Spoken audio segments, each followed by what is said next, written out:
News 18 का digital platform और मैं हूं आपके साथ जागृति खंडपाल। और आज बात एक ऐसे मुद्दे की जिसने दुनिया की राजनीति में एक बार फिर बड़ा सवाल खड़ा कर दिया है। और सवाल ये है कि क्या अमेरिका परमाणु नीति को लेकर अलग अलग देशों के लिए अलग अलग नियम अपना रहा है।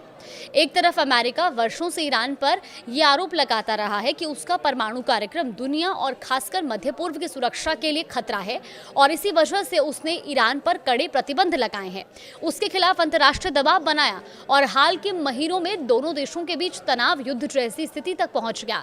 लेकिन अब दूसरी ओर वही अमेरिका सऊदी अरब के साथ परमाणु ऊर्जा समझौते को आगे बढ़ाने की तैयारी कर रहा है। और सबसे बड़ी बात यह है कि इस बार उस समझौते में वो सख्त सुरक्षा शर्तें शामिल नहीं हैं जिन्हें अमेरिका अब तक सबसे ज़रूरी मानता रहा है। अब ऐसे में सवाल उठना स्वाभाविक है कि क्या ये अमेरिका की रणनीति मजबूरी है या फिर उसकी परमाणु नीति में दोहरे मापदंड दिखाई दे रहे हैं। तो सबसे पहले समझते हैं कि आखिर ये नया समझौता क्या है। देखिए, रिपोर्ट्स के मुताबिक अमेरिका सऊदी अरब के साथ 123 एग्रीमेंट नाम का एक परमाणु सहयोग समझौता करना चाहता है। ये समझौता अमेरिका के एटॉमिक एनर्जी एक्ट 1954 की धारा 123 के तहत होता है और इसके जरिए अमेरिका किसी दूसरे देश को सिविल न्यूक्लियर यानी कि बिजली उत्पादन के लिए परमाणु तकनीक, ईंधन और तकनीकी सहायता दे सकता है। दुनिया के कई देशों के साथ अमेरिका ऐसे समझौते कर चुका है, लेकिन अब तक लगभग हर समझौते में एक बेहद अहम शर्त होती थी जिसे गोल्ड स्टैंडर्ड कहा जाता था। अब सवाल है कि गोल्ड स्टैंडर्ड आखिर है क्या। देखिए, आसान भाषा में समझें तो इसका मतलब है कि जिस देश के साथ अमेरिका परमाणु समझौता करेगा वो यूरेनियम संवर्धन यानी कि यूरेनियम को हथियार बनाने लायक स्तर तक समृद्ध करने और इस्तेमाल किए गए परमाणु ईंधन को रीप्रोसेसिंग जैसी गतिविधियों पर रोक स्वीकार करेगा। इसके अलावा उस देश को अंतर्राष्ट्रीय परमाणु ऊर्जा एजेंसी यानी कि IAEA की कड़ी निगरानी भी स्वीकार करनी होती है और यही शर्त अमेरिका सालों से ईरान के सामने भी रखता है। उसका कहना रहा है कि अगर किसी देश को यूरेनियम संवर्धन की खुली छूट मिल गई तो भविष्य में वही तकनीक परमाणु हथियार बनाने के काम भी आ सकती है। लेकिन इस बार मामला अलग है। रॉयटर्स की रिपोर्ट के अनुसार अमेरिका जो समझौता सऊदी अरब के साथ करने जा रहा है उसमें ये गोल्ड स्टैंडर्ड शामिल नहीं है, यानी कि सऊदी अरब पर यूरेनियम संवर्धन और परमाणु ईंधन की रीप्रोसेसिंग को लेकर पहले जैसी स्पष्ट रोक नहीं होगी।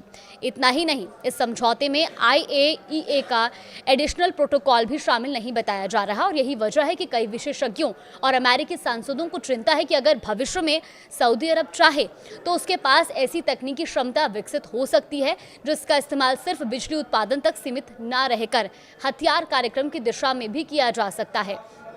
इस पूरे विवाद को और दिलचस्प बनाता है सऊदी क्राउन प्रिंस मोहम्मद बिन सलमान का 2018 का वो बयान जिसमें उन्होंने कहा था कि अगर ईरान कभी परमाणु हथियार बनाता है तो सऊदी अरब भी जल्द से जल्द परमाणु हथियार विकसित करेगा। आज वही बयान फिर चर्चा में है क्योंकि अब अमेरिका उसी देश को परमाणु तकनीक देने की तैयारी कर रहा है जिसने भविष्य में परमाणु क्षमता बढ़ाने की इच्छा कभी छिपाई नहीं। दूसरी तरफ अमेरिका लगातार ईरान के यूरेनियम संवर्धन कार्यक्रम को क्षेत्रीय और वैश्विक सुरक्षा के लिए बड़ा खतरा बताता रहा है और यही वजह है कि कई विश्लेषक पूछ रहे हैं कि अगर ईरान के लिए यूरेनियम संवर्धन खतरनाक है तो सऊदी अरब के लिए वही तकनीक स्वीकार्य कैसे हो सकती है। हालांकि अमेरिका का मानना है और अपना तर्क भी है कि वॉशिंगटन मानता है कि सऊदी अरब उसका रणनीतिक सहयोगी है और मध्य पूर्व में चीन और रूस के बढ़ते प्रभाव को रोकने के लिए रियाद के साथ मजबूत रिश्ते बनाए रखना उसकी प्राथमिकता है। परमाणु ऊर्जा सहयोग की इसी रणनीतिक साझेदारी का हिस्सा माना जा रहा है, लेकिन आलोचकों का कहना है कि अगर सुरक्षा मानकों से समझौता किया गया तो इससे पूरे मध्य पूर्व में परमाणु हथियारों की नई होड़ शुरू हो सकती है। अगर सऊदी का कार्यक्रम आगे बढ़ता है तो ईरान भी अपने परमाणु कार्यक्रम को और तेज कर सकता है, जिससे पहले से तनावग्रस्त क्षेत्र और अधिक अस्थिर हो सकता है। अब इस समझौते पर अमेरिका के भीतर भी सवाल उठ रहे हैं। खबरों के मुताबिक इसे जल्दी अमेरिकी कांग्रेस में पेश किया जा सकता है, लेकिन कई डेमोक्रेट सांसदों के साथ साथ कुछ रिपब्लिकन नेता भी चाहते हैं कि सऊदी अरब के साथ किसी भी परमाणु समझौते में कड़े सुरक्षा प्रावधान अनिवार्य हों। दिलचस्प बात यह है कि मौजूदा अमेरिकी विदेश मंत्री मार्को रूबियो भी सीनेटर रहते हुए ऐसी सख्त शर्तों का समर्थन कर चुके हैं। तो कुल मिलाकर ये मामला सिर्फ परमाणु ऊर्जा का नहीं बल्कि वैश्विक राजनीति, रणनीतिक साझेदारी और सुरक्षा नीति का भी है। एक तरफ अमेरिका ईरान पर सख्ती बरतता है तो तभी दूसरी तरफ सऊदी अरब के साथ अपेक्षाकृत नरम शर्तों वाले समझौते करने की तैयारी कर रहा है।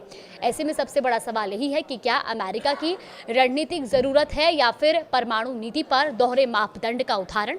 आने वाले दिनों में अमेरिकी कांग्रेस इस समझौते पर क्या फैसला लेती है और इसका मध्य पूर्व की राजनीति पर क्या असर पड़ता है, इस पर पूरी दुनिया की नजरें रहेंगी। कुछ अपडेट आएगा तो आप तक जरूर साझा करेंगे।